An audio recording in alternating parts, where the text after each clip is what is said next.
Hey, what is up everyone? Hope you're doing really well. It's yours truly, Catalyzed Cat, here today coming at you with a video on the 5 new Incarnons. They are pretty damn good, in my opinion, and really add some nice flavor to the game. Like, our new dual daggers are my favorites. They're plenty powerful, but also visually they're quite pleasing with the rotating blades around you, which you'll see in just a moment. Yeah, let's get right into the action. And to go along with these Incarnons, I'm featuring loadouts, which I won't explain too much about because it would make the video too long, but basically I've tested these loadouts to be good, something you can really play and enjoy playing and be powerful enough to take on endgame Warframe with. So, our Okina is not yet in Incarnon form. That's why you're not seeing the special effect of the daggers. But let's get it there. We want a proc. And now every time we kill an enemy, we summon a dagger that rotates us. And it seeks out enemies, applies 10 stacks of cold, which freezes them. Not only does it freeze them, they also take 100% more critical damage because of that. So there you go. It's going to work, and melee influence is just annihilating the entire group. Now we have 5 daggers rotating around us. Looks pretty damn cool. Yeah, one last time, let's see it in action.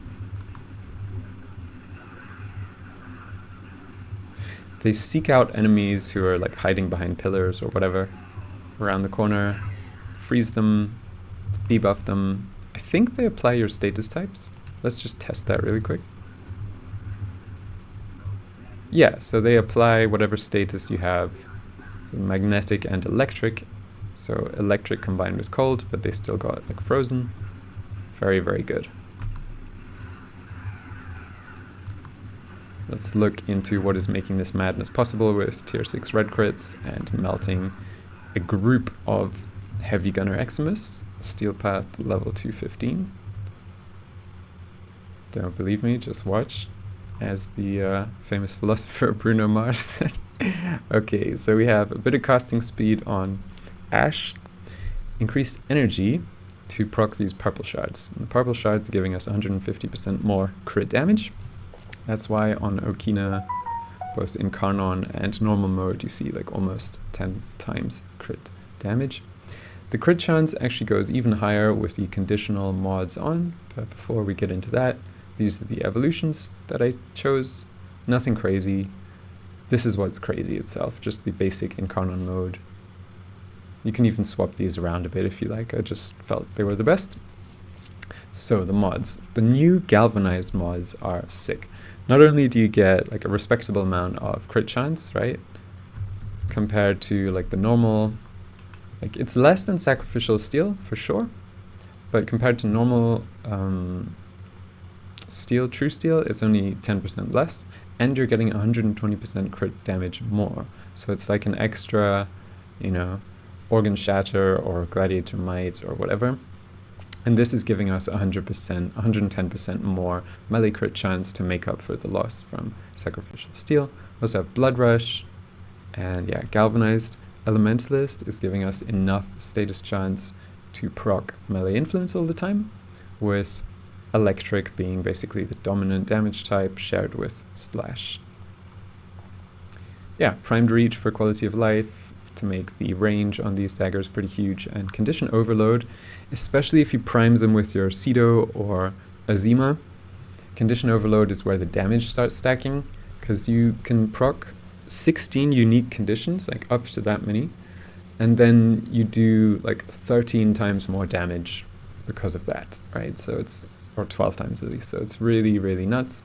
Also, yeah, the status damage is effectively almost doubled through Elementalist, so yeah, that's the mod loadout I settled on. Here are like the supplementary buff guns. This is just stealing some overguard for us, secondary fortifier, and priming with viral and heat. Heat does a little bit of CC as well. The damage, not too terrible on its own, but not bad. You don't even really need to use a secondary gun. I just like having it so you can throw out this little auto turret type thing, which like fires around, right? Little difficult to demonstrate, but there you go. Okay, so you can even have multiple out at the same time. And Cedo, super easy to prime with. You're shooting all these glaives around at enemies, ricochets on a group. In fact, let me show you on the group. Instant priming, right? They have 10 stacks of viral and a lot of different other status types as well, which is very nice. And then you move in for the kill once you're in range, and kaboom, everything's dead.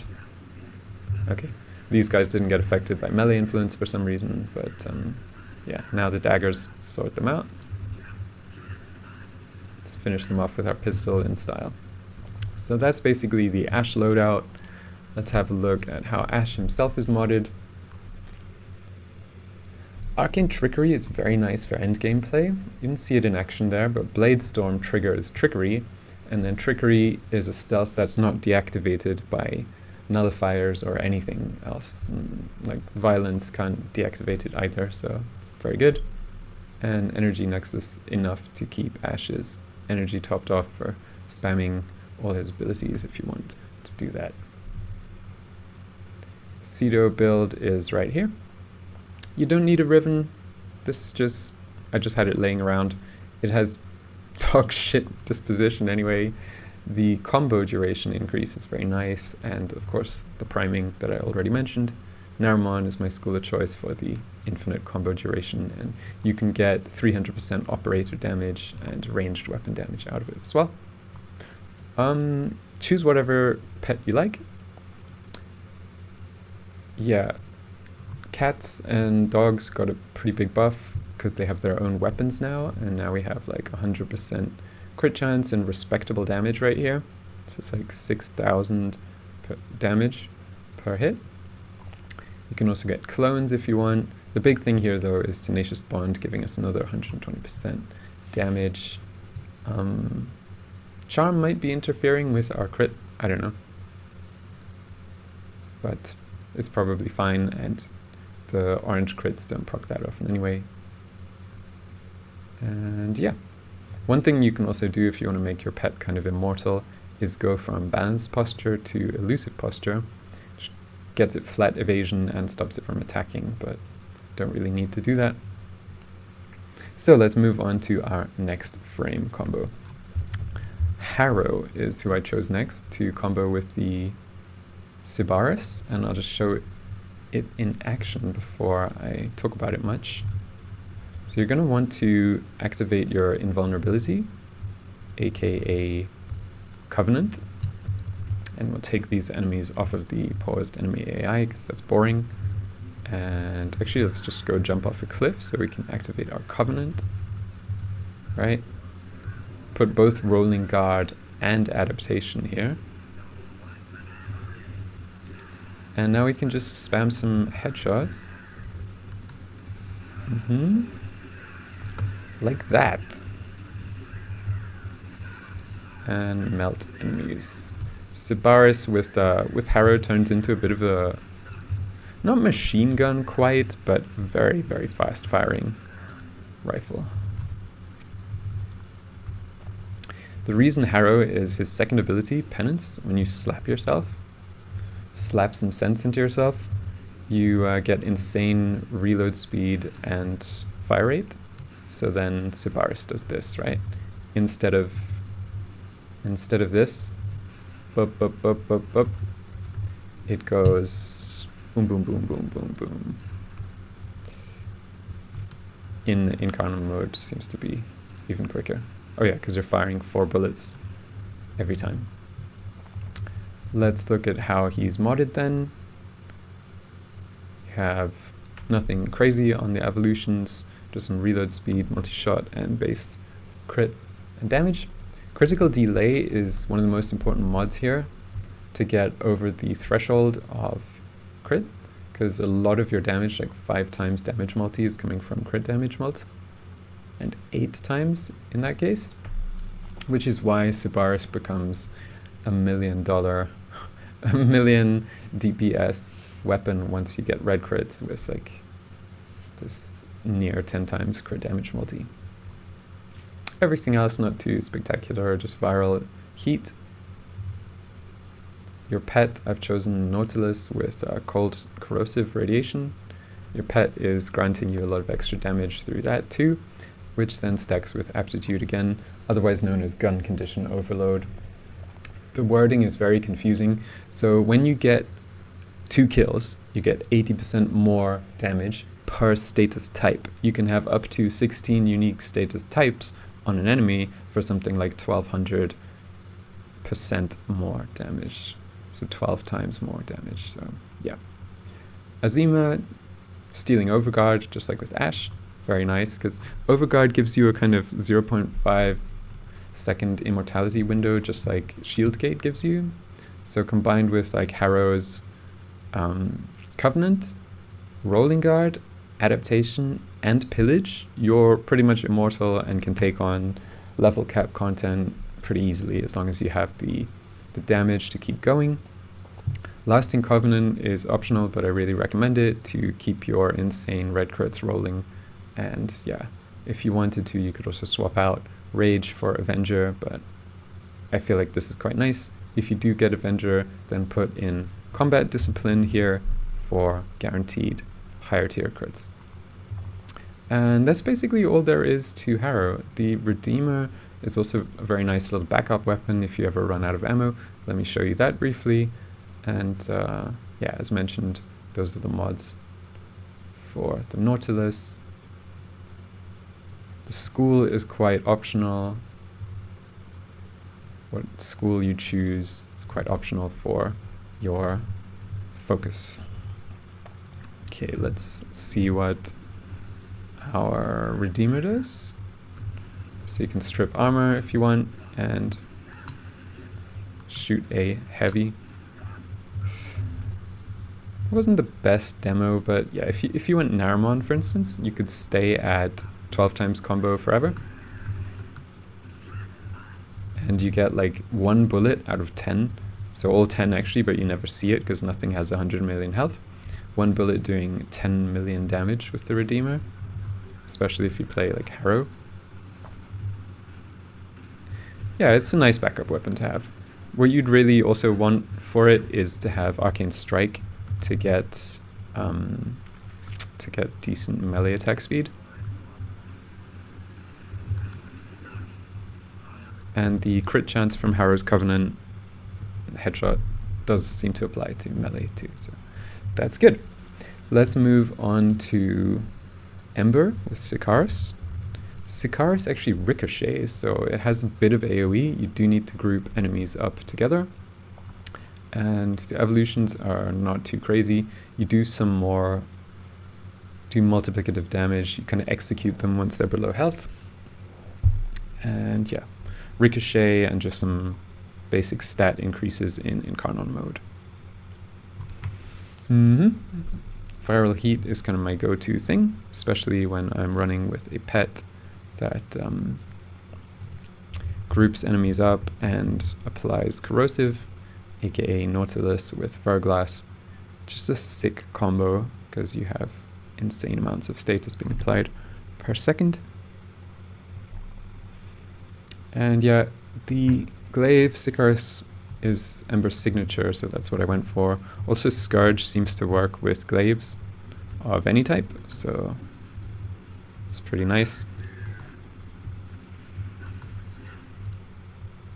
It seems like glaives got nuked a little bit. The slash seems a bit less powerful, but maybe I'm wrong. Maybe that was just the wrong mod setup there. No, I think they did get nuked a bit.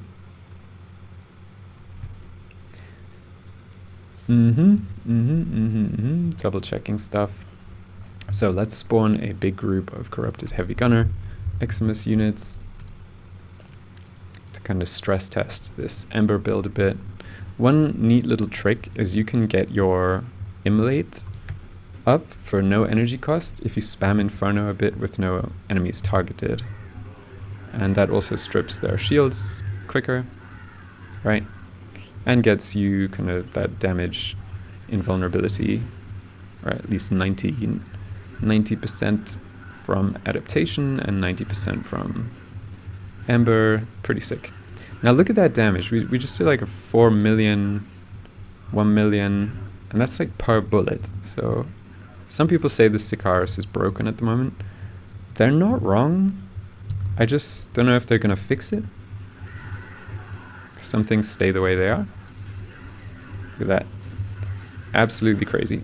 One-shotting enemies that are supposed to be mini-bosses for squads.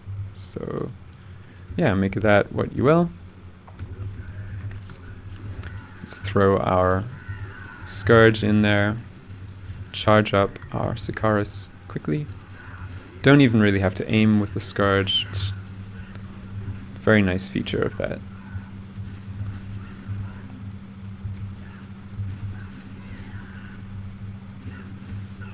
Okay. Let's move on to our next combo. I think I've explained most of what there is to know about this. Don't know if I explained Ember's mods, but here they are. Vitality for double heat procs, and just pretty default loadout. Fireball Frenzy, high-ish power strength, and Avenger. You could swap it out for Augmented if you wanted to. Ember works by setting enemies on fire, then you get more ability strength to buff your Fireball Frenzy.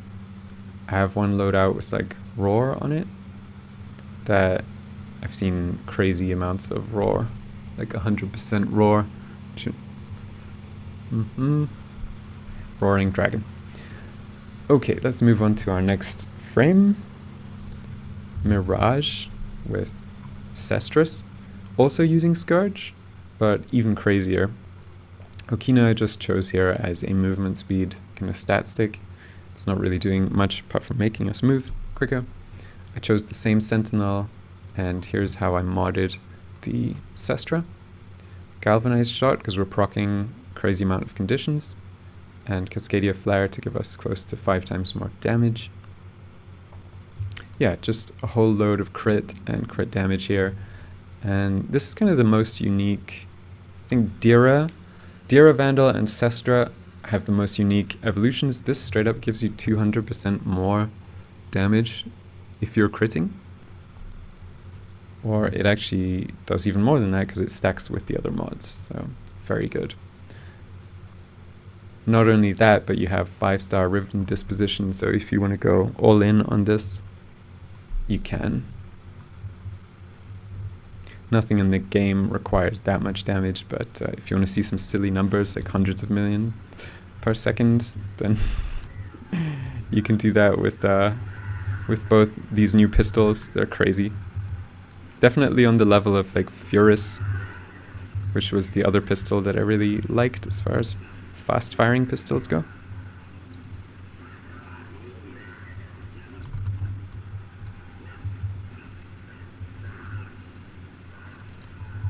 Yeah, took care of that squad pretty nicely. We're the cleanup crew, right? It doesn't ricochet, so it has no AoE like the Sicarus, but the attack speed I find makes up for it. And if you wanted AoE, you could also put Blast on it, but it just shoots so quickly, doesn't even matter. Doesn't even matter. Oh, one enemy alive. Okay, that brings us to our last frame and weapon combo. For my last trick, I summon Caliban with the Dera Vandal. Caliban's rework is really good. Not only do you get damage vulnerability through Sentient Wrath, also the Tau status type, which they haven't really explained here, it gives you 100% more damage when enemies are afflicted with Tau status. So we're doing a lot of condition-based damage like viral, heat on the Dera, not like exclusively, but on the Incarnon mode it's also magnetic and very, very high status chance and crit chance. What you want to do is mod the status chance high, and then you get crit chance thrown in for free. So here's the mod loadout. And I think actually having Vital Sense is better than Serration. Oops, where'd it go? we go. The stats seem much less impressive, but Primary Merciless does not stack properly with Serration, so you would want to take that. And then you're doing even more critical damage. Yeah. Let's see it in action. On the sheet, like on the paper, we went to like under 2k damage. But in practice, I think from 4k or 5k. But in practice, I think it's actually much, much higher.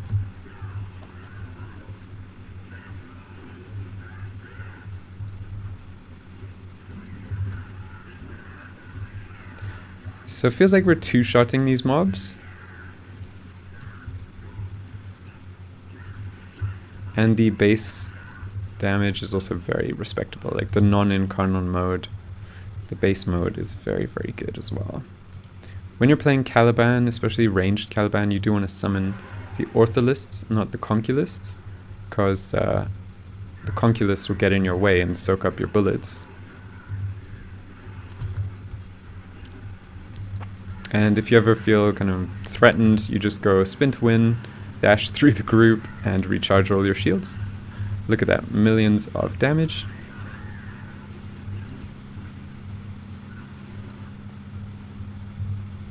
Yeah, nice. Not really even using Sentient Wrath much.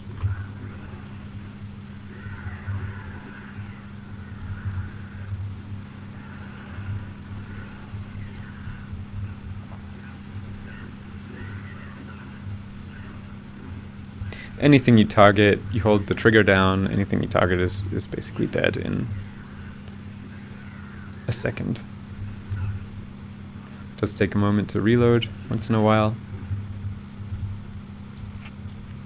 Yeah, I've had a lot of fun with Caliban. I've actually enjoyed Caliban a lot more than Kume.